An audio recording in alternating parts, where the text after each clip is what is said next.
अध्याय 12 भक्ति योग। अर्जुन ने पूछा, जो आपकी सेवा में सदैव तत्पर रहते हैं या जो अव्यक्त निर्विशेष ब्रह्म की पूजा करते हैं, इन दोनों में से किसे अधिक पूर्ण माना जाए?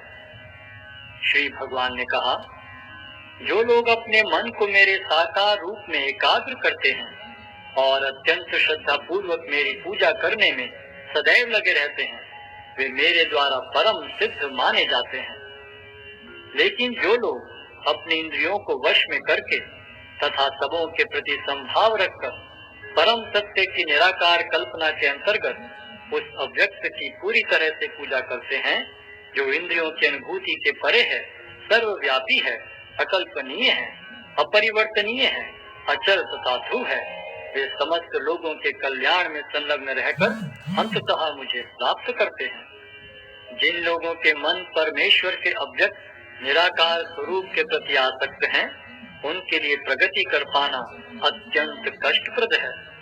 देहधारियों के लिए उस क्षेत्र में प्रगति कर पाना सदैव दुष्कर होता है।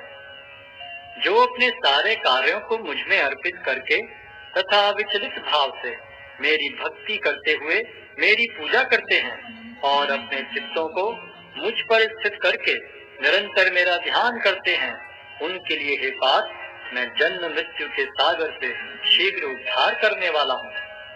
मुझ भगवान में अपने चित्त को स्थिर करो और अपनी सारी बुद्धि मुझ में लगाओ। इस प्रकार तुम निस्संदेह मुझ में सदैव वास करोगे। हे अर्जुन, हे धनंजय, यदि तुम अपने चित्त को विचल भाव से मुझ पर स्थिर नहीं कर सकते, तो तुम भक्ति योग के विधि विधानों का पालन करो। इस प्रकार तुम मुझे प्राप्त करने की चाह उत्पन्न करो। यदि तुम भक्ति योग के विधि विधानों का भी अभ्यास नहीं कर सकते, तो मेरे लिए कर्म करने का प्रयत्न करो, क्योंकि मेरे लिए कर्म करने से तुम पूर्ण अवस्था को प्राप्त होगे। किंतु यदि तुम मेरे इस भावनामृत में कर्म करने में असमर्थ हो, तो तुम अपने कर्म के समस्त फलों को त्याग कर कर्म करने का तथा आत्मस्थित होने का प्रयत्न करो। यदि तुम यह अभ्यास नहीं कर सकते, तो ज्ञान के अनुशीलन में लग जाओ।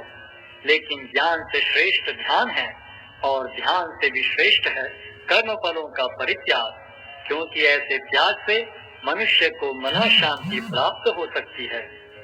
जो किसी से द्वेष नहीं करता, लेकिन सभी जीवों का दयालु मित्र है, जो अपने को स्वामी नहीं मानता और मिथ्या अहंकार से मुक्त है, जो सुख दुख में संभाव रहता है, सहिष्णु है, सदैव आत्मतुष्ट रहता है, आत्म संयमी है तथा जो निश्चय के साथ मुझ में मन तथा बुद्धि को स्थिर करके भक्ति में लगा रहता है, ऐसा भक्त मुझे अत्यंत प्रिय है।